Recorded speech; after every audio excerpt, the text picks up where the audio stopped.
전쟁 없는 세상을 꿈꾸기에 전쟁을 연구합니다. 안녕하세요. 뉴스 멘토리 전쟁과 사람 허준입니다. 안녕하세요. 윤지연입니다. 이곳은 정읍에 위치한 동학혁명기념공원이 되겠습니다. 우리도 잘 알고 있는 녹두장군 전봉준이 평등한 사회를 꿈꾸면서 일으킨 혁명이죠. 맞습니다. 오늘 저희가 왜 왔겠습니까? 뉴스멘토리 전쟁과 사람, 오늘 특별한 이곳에서 동학농민혁명에 대해서 이야기 나눠보도록 하겠습니다. 특별한 곳에는 특별한 분들을 모셔야겠죠? 오늘 임형진 교수님, 성강현 교수님 모시고 이야기 나눠보겠습니다. 안녕하세요. 반갑습니다. 네, 안녕하십니까. 네, 반갑습니다.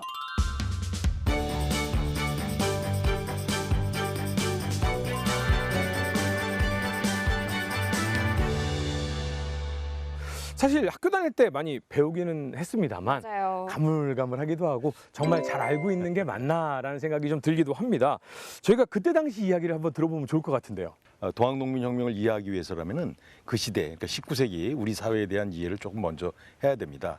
19세기는 그 정조 시대 때 개혁 정치가 다 무너지고 이른바 탐관오리들이 들끓고 세계관이 무너지는 이런 시대라고 볼 수 있습니다. 먼저 대내적 위기는 탐관오리들이 너무 가렴주구를 너무 일삼아갖고 백성들이 살 수가 없었어요. 또 그리고 19세기 내내 전염병이 그렇게 들끓었다고 그래요. 그리고 또 홍수나거나 아니면 또 가물거나. 그러니까 19세기엔 백성들이 도저히 살 수가 없었던, 여기 백성들이 유랑민화되는 시기가 바로 또 19세기였다고 볼 수 있습니다. 이런 모습 당시에 이제 등장하는 것이 바로 1860년에 수훈 최재우에 의해서 창도된 동학이죠. 하늘과 같이 존엄한 사람들이 이 세상의 주역이 돼야 된다라는 것을 외치면서 등장한 것이 이제 동학이고, 동학은 끈질기게 민중 사이에 확산이 되면서 동학도들이 이제 전국적으로다가 늘어나기 시작했죠. 바로 동학의 이념이 사람이 곧 하늘이라는 그 이념이 이제 확산되는 계기가 이제 됐다고 볼 수 있겠죠. 이제 19세기 말에 들어오면은 우리가 이제 강화도 제약을 맺지 않습니까?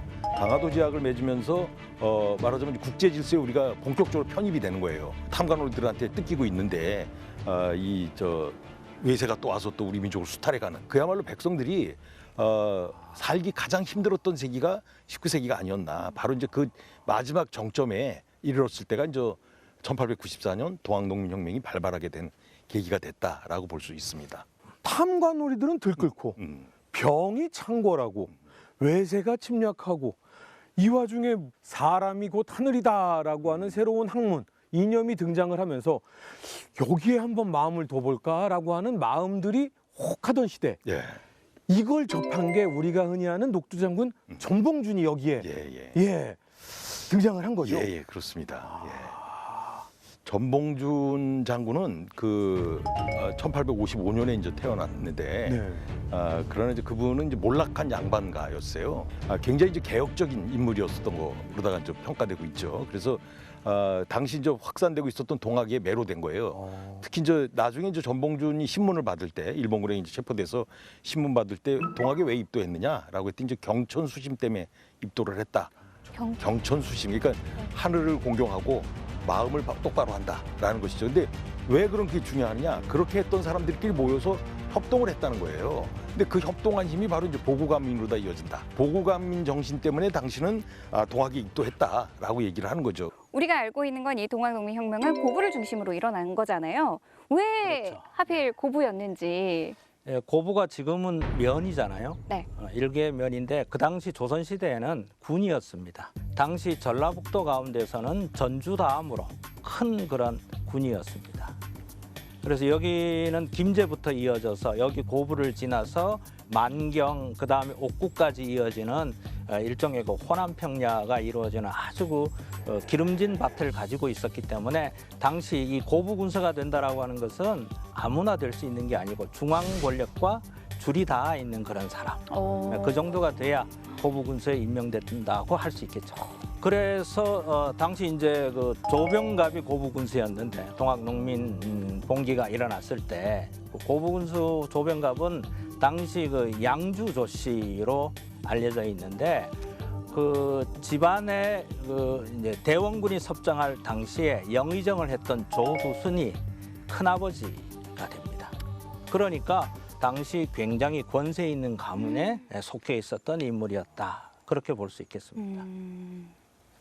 조병갑 하면 아마 시청자 여러분들도 많이 들어본 이름일 거예요. 탐관오리의 대명사가 아닌가 그렇죠. 라는 생각이 드는데 네. 아니, 위세가 정말 대단했었나 봐요. 동진강에 보가 하나 있었는데 그 위에 보를 또 새로 하나 짓습니다. 네. 그게 우리가 잘 알고 있는 만석보라고 하는 보를 짓거든요.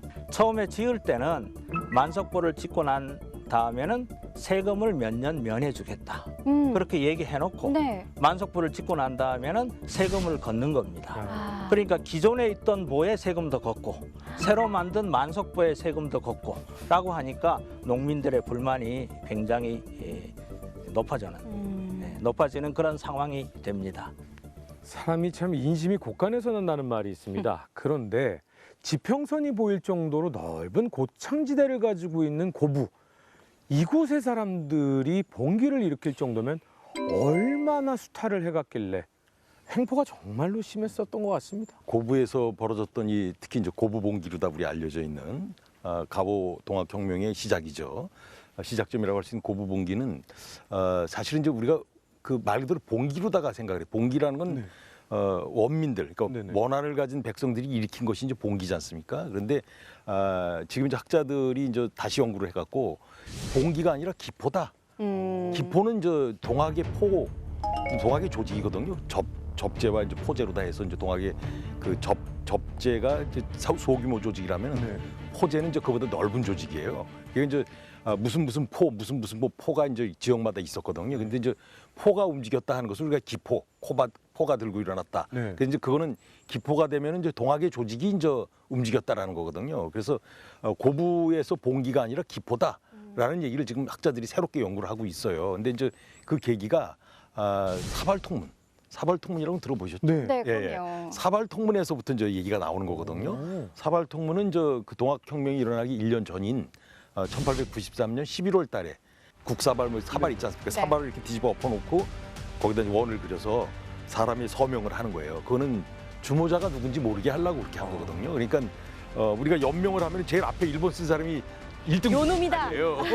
우리 저 사발을 엎어놓고 거기다 이름을 쭉 써놓으면은 누가 주모자인지 모르잖아요. 시작이 없네요. 예. 예, 그렇게 해서 이제 사발에다가 이제 이렇게 이름을 서명을 하고 이제 거기다 문서 내용을 적고 이제 통문을 돌린 거죠. 그래서 이제 우리가 그걸 사발 통문이라고 하는데 내용에 의하면 이제 동학혁명은 이 고부 봉기는 봉기가 아니라 기포라고 할 수 있는 내용들이 담겨져 있는 거죠. 아주 계획적이고 조직적인 그런 이제 움직임이 거기서 드러나고 있는 거죠. 그래서 고부 봉기가 아니라 이제 고부 기포다. 그건 우발적으로 터지는 것이 아니라 잘 계획된 그리고 잘 조직된 차원에서 움직여진 것이다라는 것이 지금 좀 확인되고 있는 것이죠. 예. 그러면 그 사발통문 안에 정확히 어떤 내용들이 들어가 있었나요? 사발통문의 이제 뭐 앞부분과 이제 뒷부분은 사실은 이제 이렇게 써놓으신 그냥 일반적인 이야기를 써놓으신 것이고 거기 이제 4개의 계획을 적어놨어요. 그 이제 첫 번째 계획은 고부 군수인 조병가비를 쳐서 목을 매달자라는 게 그러니까 그만큼 조병갑의 학정이 심했던 것이고 그 당시 고부 사람들의 원망의 대상이었죠. 그리고 이제 두 번째는 거기서 끝나는 게 아니고 이제 만약에 거기서 끝났다면은 그건 진짜 뭐 밀란으로서 끝나는 거예요. 뭐 우리가 진주 밀란이니 무슨 홍경래난이 이런 것처럼 그 뭐 관리를 하나 이렇게 처벌하고선 했다면 그걸 끝나는 것이지만 이게 이제 봉기가 아니라 이제 기포가 되기 위해서는 그 다음 단계가 있어야 되잖아요. 그렇죠. 그 두 번째 단계는 이제 군수 무기고를 털어갖고 화약을 이제 우리가 확보한다라는 것이고 세 번째는 이 관리 이 소위 이 아전들의 횡포들이 굉장히 심했잖아요. 그야말로 탐미들이죠. 그 사람들이 이제 군수의 눈을 멀게 하고 아부를 떨면서 이제 착취해간 그들을 또 처단한다. 그리고 가장 중요한 게 이제 네 번째 이제 경부인데 네 번째는 전주영을 함락한다. 그러니까 전주는 당시 이제 호남의 수구 도시 아니었습니까? 그리고 전주영이라는 건 전주성을 함락한다는 거란 말이에요. 그 다음에는 경사로 직항한다라고 써 있어요. 그러니까 경사는 서울이잖아요. 한양이란 말이에요. 그러니까 이거는 그냥 고부에서 난을 일으켜서 끝나는 것이 아니라 아주 계획적으로 이 무기를 준비해갖고 그리고 이제 주변에 있던 그 탐관오리들을 처단하고 그리고 전주성을 점령해서 그 다음에는 이제 한양으로 항하겠다라는 그 원대한 계획을 가지고 있었다는 것이 드러난 것이죠. 이게 어떻게 보면 사발통문의 가장 커다란 내용이고 또 가장 커다란 의의랄까요? 라고 볼 수 있죠. 그야말로 준비된 혁명을 꿈꿨다라고도 맞습니다. 볼 수 있는. 예, 예. 고부봉기가 그동안 그 원민들이 그냥 우발적으로 다 일으켰다. 그날 1월 8일 날 그 말목장터라는 이 정읍에 고부의 그 말목장터라는 곳이 있어요. 그 감나무가 크게 있는 거기서 장이 열렸어요. 1월 8일 날. 그 장날 모인 사람들이 이제 거기서 웅성웅성하는데 감나무 아래에서 이제 전봉준 장군이 여기서 일장 연설을 했다는 거예요. 조병갑이를 치자. 조병갑이 학정을 이렇게 나열하면서 그랬을 때 이제 백성들이 거기서 이제 호응해가지고 그리고 이제 무기들을 갖고 와서 1월 10일 날 이제 그 고부 관할을 치는 거란 말이에요. 이게 이제 말하자면 그 고부 봉기로다 우리가 알았었는데 그냥 그걸로 다 끝난 게 아니라 이미 계획이 돼 있었다는 거죠. 그리고 그 서명했던 20명이 한결같이 다 동학도였어요. 그러니까 그 20명의 동학도들이 모여서 서명을 했고 계획을 세웠다는 것은 아주 처음부터 고부에서는 기포가 있었다. 동학의 조직을 이용해서 사람들을 일으킨 것이다라는 것이 확인될 수 있다고 볼 수 있겠죠. 그러니까 절대 즉흥적이지가 않고 굉장히 치밀하면서도 원대한 맞습니다. 계획이 예, 있었던 거네요. 예, 예. 근데 왜 기사를 통해서 보면은 동학농민혁명 기록물들이 이 유네스코 세계기록유산에 이제 등재가 됐다 이런 소식들을 봤는데 그럼 방금 말씀해주신 이 사발통문도 그 안에 들어가나요? 맞습니다. 예, 예. 지난 그 5월 24일 날 프랑스 파리에서 그 유네스코 그 집행위원회가 이사회가 열렸어요. 그래서 거기서 이제 동학농민혁명 당시의 기록물들, 그 당시 생산됐던 기록물들을 세계 기록유산으로다가 등재하는 것이 확정됐죠. 185건의 기록물이 등재가 됐는데 그 중에 당당하게 사발통문이 포함되어 있습니다. 그렇군요. 정말 얼마 안 된 따끈한 그럽니다. 소식이네요. 예, 예, 그렇습니다. 고부 농민 봉기라고 저희가 이제 알고 있었는데 그러면 고부 농민 계획 이게 기포. 바로 이제 진행이 되나요? 이걸 이제 계획하려고 준비를 하고 있는 그 상황에서 조병갑이 익산군수로 발령이 납니다. 그러니까 계획이 유보가 되는 거죠. 저 탐관 오리를 제거하는 그렇죠. 것이 사실 1차 계획. 네, 예, 1차 계획이었는데 없어져 버렸네. 네, 그거 뭐 눈치를 채고 그러나 조병갑은 이 고부에 그대로 남아 있었던 것 같습니다. 왜냐하면 이 고부가 노른자의 땅이니까 가려고 하지를 않았던 것 같아요. 그리고 이제 새로 고부 군수가 임명이 됐을 거 아니에요. 네. 그 이후에 약 한 달 가까이 한 6명이 새 군수로 임명이 되는데 네. 이 사람들이 와서는 조병갑이 있는 걸 보니까 안 하겠다고 병을 핑계로 삼아가지고 사임을 합니다. 그렇게 되니까 이제 당시 이제 전라도 관찰사 이제 전라감사죠 김문현이 1월달에 다시 이제 서울에다가 조정에 조병갑을 고부군수로 다시 임명해 주십시오. 1월 9일날 이제 조병갑을 다시 고부군수로 임명을 하게 되는 거죠. 네. 참 그때 당시에 백성들 입장에서는 아이고 이게 나랍니까라는 말이 나왔겠네. 이제 1월 9일 날 조병갑이 고부군수로 다시 임명이 되니까 그 얘기를 듣고 그날 저녁에 말목장터에서는 수천 명의 사람들이 이제 모이게 되는 거죠. 그래서 그 사발통문에 얘기했던 첫 번째 고부 관할을 점령하는 것을 실행에 옮겨야 되겠다. 그렇게 해서 그날 밤 1월 9일 날부터 1월 10일 날 새벽까지 숨가쁘게 그 고부 기포의 준비가 실행에 옮겨지게 되는 거죠. 발령이 난다는데 어쩌지? 어떻게 하지라고 했는데 결국은 남는단다. 자, 그러면 우리가 계획했던 거 실행하자. 그렇죠. 이렇게 예. 된 거네요. 네, 네. 예, 그렇게 해서 이제 1월 10일 날 새벽에 이제 예동이라고 하는 곳에서 모여서 이제 고부군으로 점령을 하러 들어가는데 고부군까지 가는데 한 20리길 정도가 됐다고 합니다. 그래서 새벽에 그 고부군의 북성문 앞에 모여서 그렇게 해서 고부 기표가 이제 본격적으로 이루어졌다고 할 수 있습니다. 그렇다고 해서 아무리 계획을 했다고는 하지만 사실은 농민들이잖아요. 네, 계획대로 그렇죠. 이루어집니까? 그 당시 지방 관아에는 그렇게 관병들이 많지가 않았습니다. 그래서 수십 명이 지나지 않았기 때문에 수백 명이 쳐들어가게 되니까 조병갑은 이미 이제 봉기군들, 기포군들이 들어온다는 소식을 접하고 도망을 갑니다. 도망을 가요. 야밤 도주를 하게 됩니다. 아이고. 그럼 못 만난 거네요. 그렇죠. 예. 그럼 결과는 어떻게 되나요?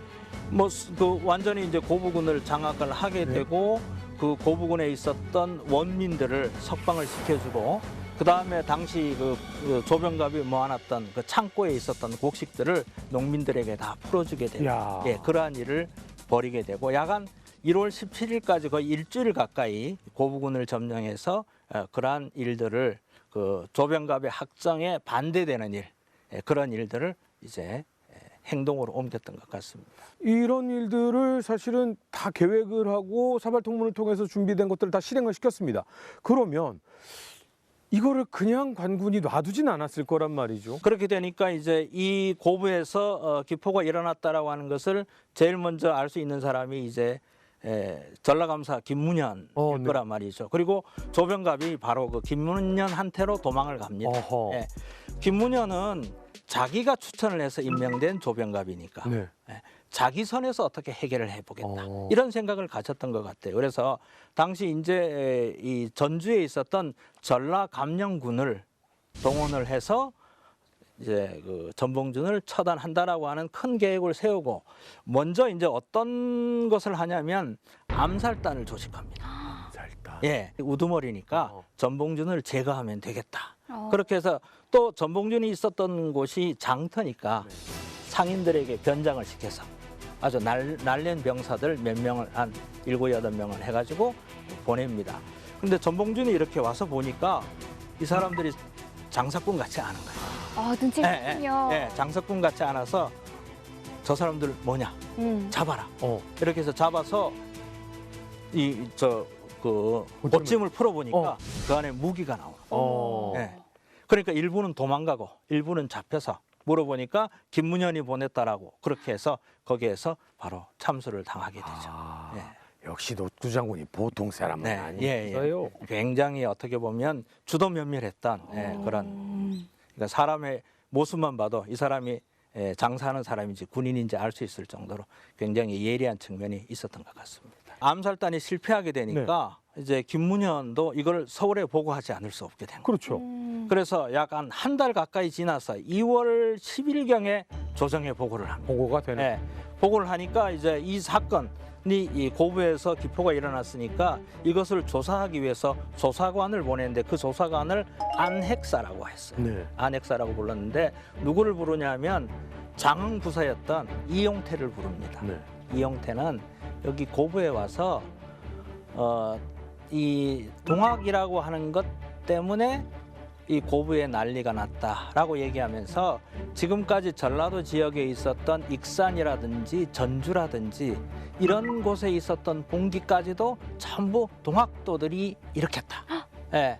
그래서 이 동학도 놈들을 잡아 없애야 된다. 동학군을 색출한다고 가가호호를 방문해서 이제 그 동학군을 색출한다는 명분 아래 그 집안에 있던 가산을 빼앗아 가고 부녀자를 겁탈하고 이러한 일들을 저지르게 되는 거죠. 하긴 조병갑의 아버지가 영의정이었죠. 네네. 그러니까 가재는 개편이다라고 하는 그런 말이 있듯이 당시 관리였으니까 농민들이 잘못한 것을 우선 삼는 거죠. 근데 이제 백산에서 지켜보던 전봉준이 지금 이러다가는 재산 다 뺏기고 탄압받고 이거 큰일 나게 생겼거든요. 근데 준비된 사발통문에서 확인된 것처럼 야 이거 이대로 탐관오리 세상을 만들어서는 안 돼라고 준비된 것들이 있잖아요. 네, 그렇죠. 자 그러면 뭔가 새롭게 뭔가 준비를 하고 계획을 실현해야 되지 않겠습니까? 3월 20일 날 이제 무장포고문을 통해서 기포를 하고 난 이후에 다시 고부로 들어옵니다. 예, 고부를 점령해서 그 당시 이용태한테 붙잡혀 있었던 원민들 그 사람들을 또 다시 풀어주고 이용태가 착복했던 그런 재산들 이런 것들을 다시 또 백성들한테 되돌려줍니다.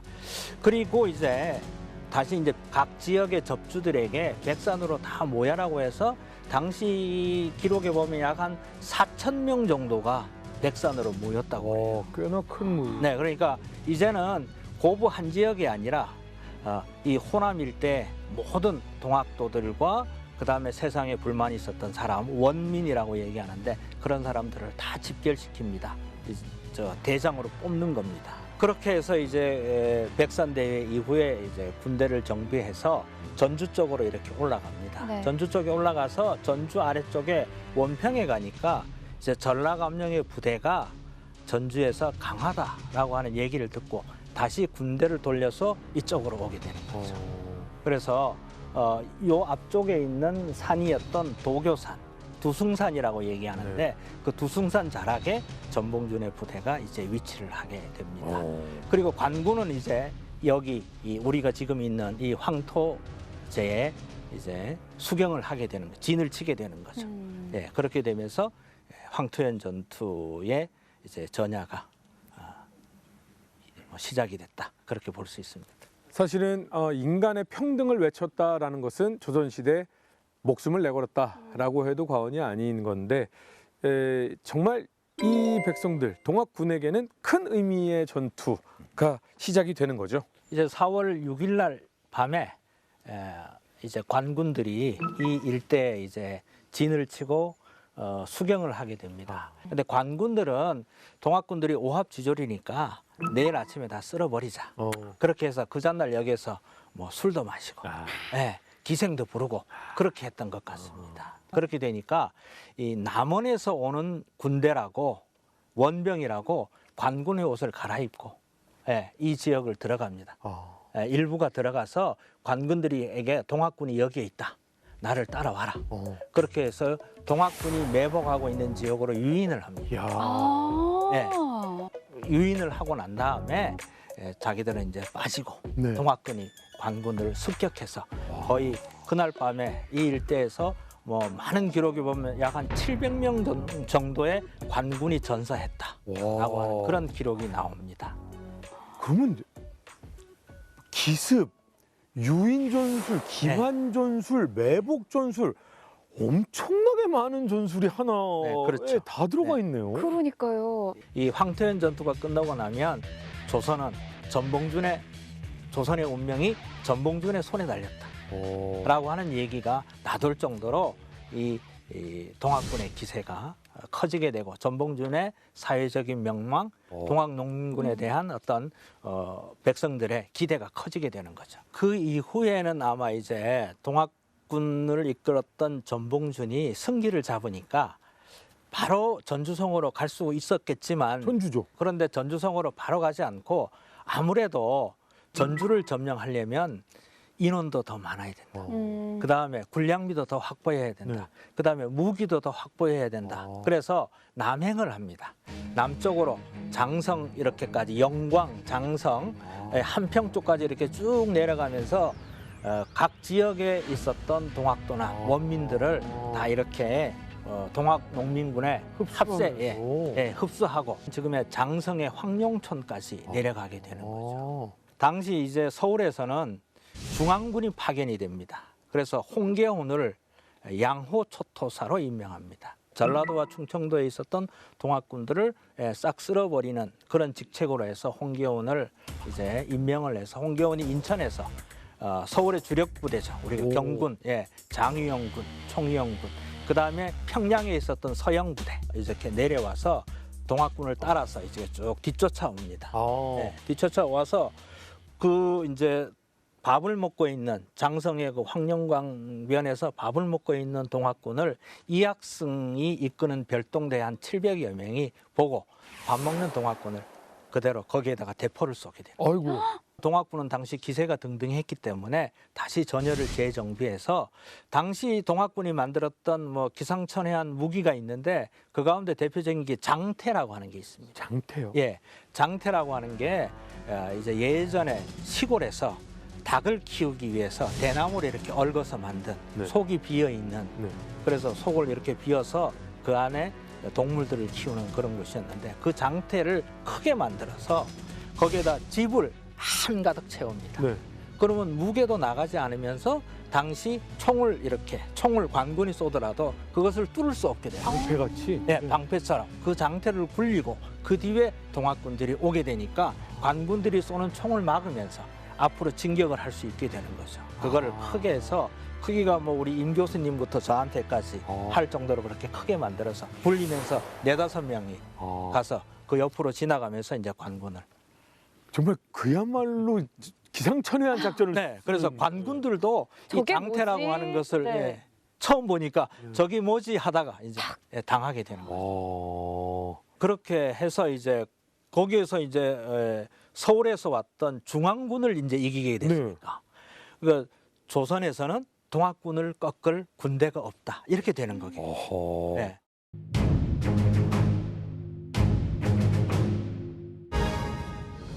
일본과 청해 침탈 그리고 탐관오리의 폭정이 이어지던 19세기 사람이 곧 하늘이다는 동학 사상은 농민들을 위로하고 결집시키는 계기가 된다. 특히 고부군수 조병갑의 횡포가 극에 달하자 전봉준과 고부 군민들은 사발통문 거사 계획을 통해 봉기를 든다. 이후 안핵사로 임명된 이용태가 고부의 당도에 동학도를 탄압하자 백산에 모인 동학도는 황토연 전투를 치르며 승리를 거머쥔다. 교수님, 도대체 제대로 된 교육시설도 없는데 어떻게 이렇게 동학군은 기상천외한 작전들이며 전술을 사용하는 거예요? 거기에 이제 우리가 전봉준 장군을 높이 평가하는 거예요. 그 이 군서 같은 거.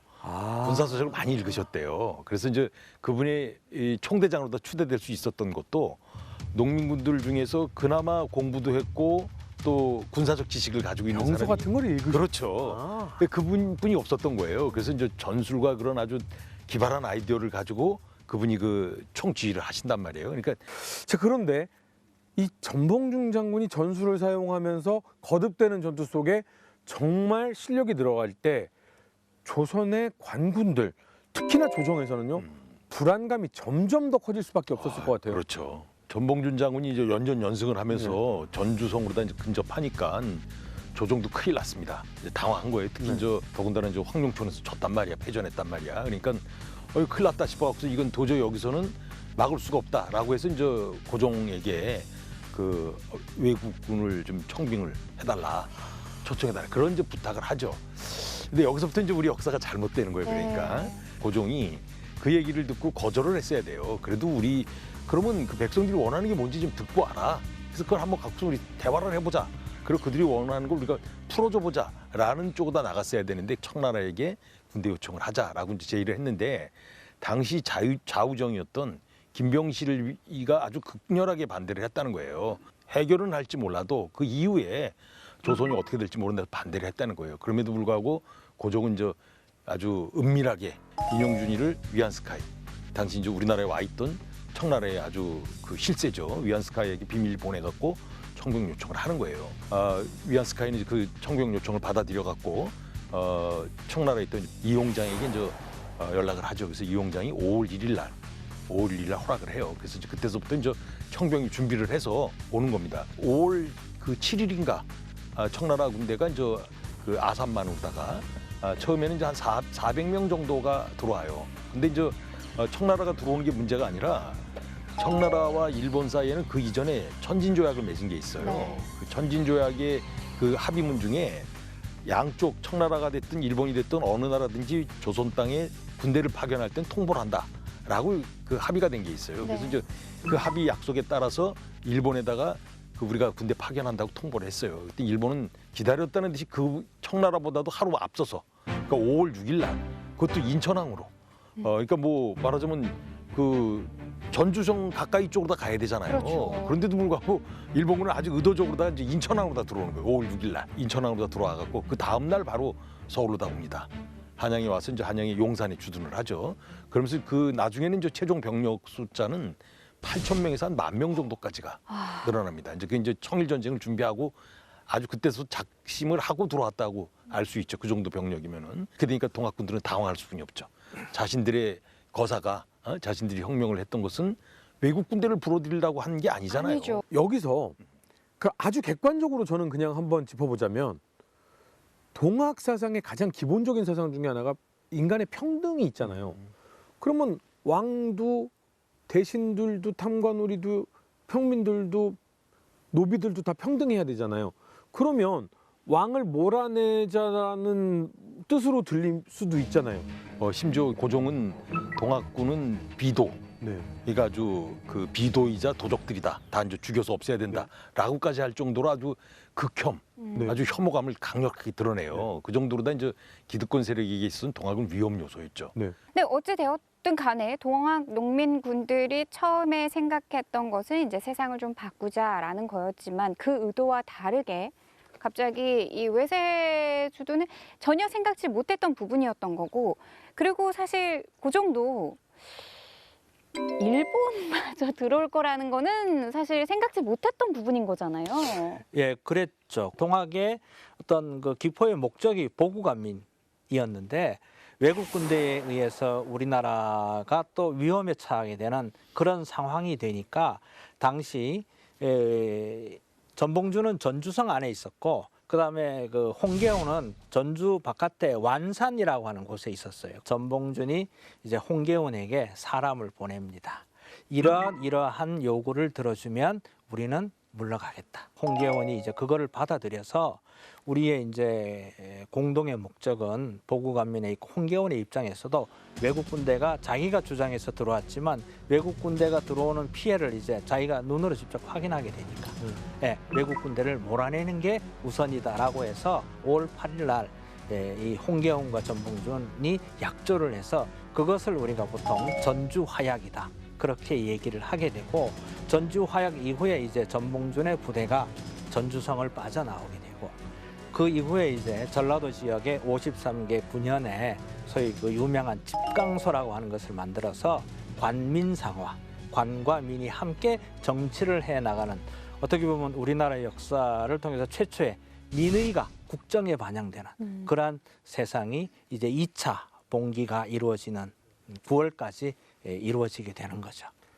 그러니까 너무 아름다운 꽃은 뭐 열을 가지 못한다고 하나요? 너무 아름다운 세상이 열린 것 같지만 너무 슬픈 세상이 열릴 준비가 되는 것 저희가 알고 있잖아요. 그렇죠. 여기서 끝이 아니죠. 예. 네. 전주화약을 맺은 이후에 자 최초의 그 진짜 관과 민이 함께 정치하는. 이번에 유네스코에서도 그 우리 동학혁명 기록물을 인정하면서 이 집강소를 굉장히 주목했더라고요. 한국 민주주의 기초이자 산실이다라고까지 얘기를 했어요. 어떻게 보면 우리나라 최초의 지방자치이고 최초의 자치적 그런 정치를 했던 그런 현장이거든요. 그거를 통과했던 사람이 이제 전봉준이었고 그런데도 불구하고 이제 말씀대로 너무 아름다운 그 시절은 오래가지 못했죠. 6월 20일 날 이제 일본군이 용산에 주둔하고 있던 일본군이 이제 경복궁을 점령해 버리죠. 그러면서 이제 경복궁을 점령하면서 교정청을 해산시킵니다. 그리고 바로 이제 궁국기무처를 만들어서 이제 궁국기무처에서 일본 주도의 그 갑오 개혁을 해 나가는 거예요.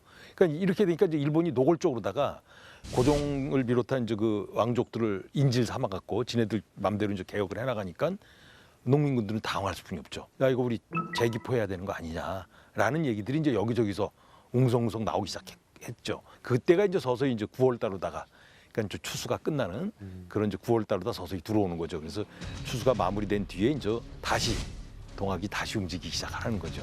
그리고 청일 전쟁이 이제 마무리되는 단계쯤 됐을 때 9월 10일경쯤에 이제 전봉준 장군을 비롯한 호남의 동학도들이 삼내 지방에 이제 서서히 집결을 합니다. 그래서 이제 2차 기포를 준비하는 거예요. 이미 물론 그 경상북도 예천 같은 데서는 이미 2차 기포 되기 전에 벌써 전투가 벌어졌어. 이러다 보니까 그 삼내 지방에 이제 호남 지방의 동학도들이 모이고 다른 지역에서도 동학도들이 우리도 일어나야 되는 거 아니냐라고 이제 해월 최시영이 계속 건의를 하니까 해월 최시영이 그 당시 이제 옥천 충북 옥천의 그 청산이라는 곳에 숨어 계셨어요. 그때 거기서 이제 9월 18일 날 그러면 이제 총기포하자.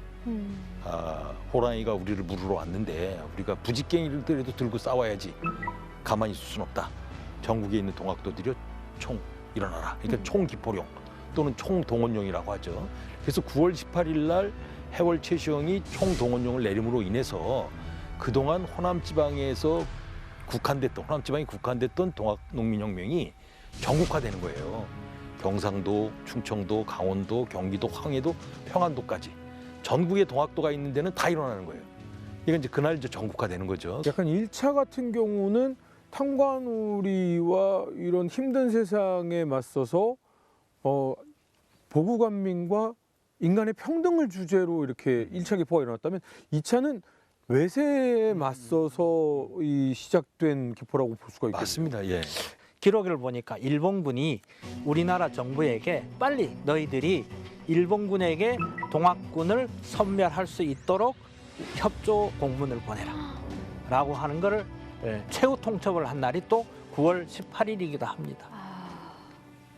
그래서 이제 조정에서는 그 얘기를 듣고 9월 18일 날 일본군에게 동학군을 토벌해도 된다라고 하는 그런 공문을 승인을 하게 되는 거죠. 그때부터 이제 본격적으로 일본군에 의한 동학군 학살 또는 주살, 토멸, 완전히 토멸은 우리말로 하면 씨를 뽑는다는, 씨를 말린다는 얘기니까 동학군의 씨를 말리는 그런 작전에 들어가게 되고 그 동학군을 토벌하기 위한 부대였던 후비보병 제19대대가 10월 중순쯤에 우리나라로 들어오게 됩니다. 물론 이 동학군들도 그동안의 전투를 통해서 수많은 경험을 좀 해왔고 승리를 거둬왔지만 지금 교수님께서 말씀하신 거를 들으면 이 일본군에 비해서는 열세일 수밖에 없을 것 같거든요.